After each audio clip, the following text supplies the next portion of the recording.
வணக்கம் இந்தியா. இன்று ஒரு தகவல்.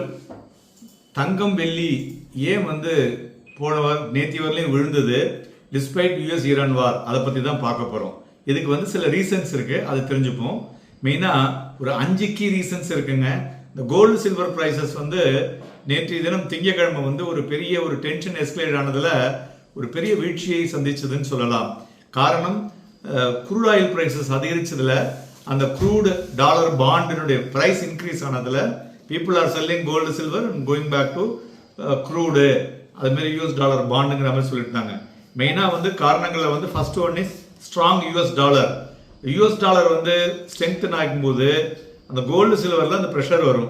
ஸோ ஏன்னா அப்போ தான், இல்லைன்னா புல்லின் ரொம்ப எக்ஸ்பென்சிவாக இருக்கும் பொழுது அதர் கரன்சிஸோட கம்பேர் பண்ணும்போது டாலர் மோர் தென் 3 மந்த் ஹையை இப்போ டச் பண்ணியிருக்கு.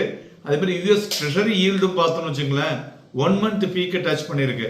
So non yielding assets like gold, major கரன்சிஸ்லாம் பார்த்தீங்கன்னு வச்சுங்களேன், யூரோ, பிரிட்டிஷ் பவுண்டு, இதெல்லாமே ஒரு வீக்கன் ஆயிருக்குன்னு சொல்லலாம்.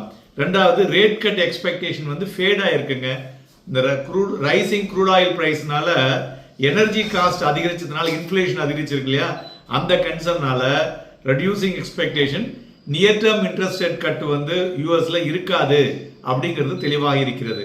மூன்றாவது, ப்ராஃபிட் புக்கிங். ஏன்னா ஒரு பெரிய ஸ்ட்ராங் ரேலிக்கு அப்புறம் கோல்டு சில்வரில் ஜியோ பொலிட்டிக்கல் டென்ஷனால தான் அவ்வளோ ஏற்றமே ஏறினது. அதனால ஒரு ப்ராஃபிட் புக்கிங். கோல்டு பார்த்தீங்கன்னா கிட்டத்தட்ட 54% இயர் டு டேட் ஏறி இருக்கு. ஸோ அந்த ரீசன்ட் ரேலியில் இன்வெஸ்டர்ஸ் ப்ராஃபிட் புக்கிங்கை பண்ணிட்டு இருக்காங்க.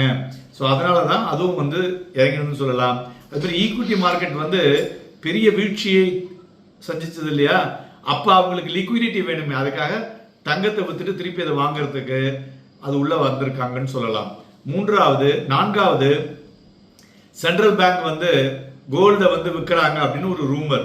ஸோ இந்த மார்க்கெட் ஸ்பெகுலேஷன்ல அதுவும் சேர்ந்துக்கிட்டு மார்க்கெட்ல ஒரு வீழ்ச்சியை தழுவிடுதுன்னு சொல்லலாம். வேர்ல்டு கோல்டு கவுன்சில் என்ன சொல்லியிருக்காங்கன்னா, net central bank purchase on January were just 5 tons, அதாவது பிலோ 12 month ஆவரேஜை விட கம்மியா இருக்கு. 12 month ஆவரேஜ் 27 டன் வாங்கிட்டு இருக்கிறவங்க வெறும் 5 டன் தான் வாங்கியிருக்காங்க. ஸ்லோ டவுன் இன் இன்ஸ்டிடியூஷனல் சப்போர்ட்னு அதில் தெரிஞ்சு முடிச்சது. அடுத்தது, caution in financial markets.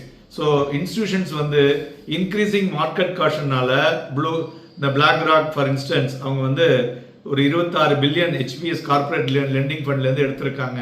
So இதெல்லாம் தான் முக்கிய காரணம். ஸோ அதனால் every dip buy on gold silver. நன்றி, வணக்கம்.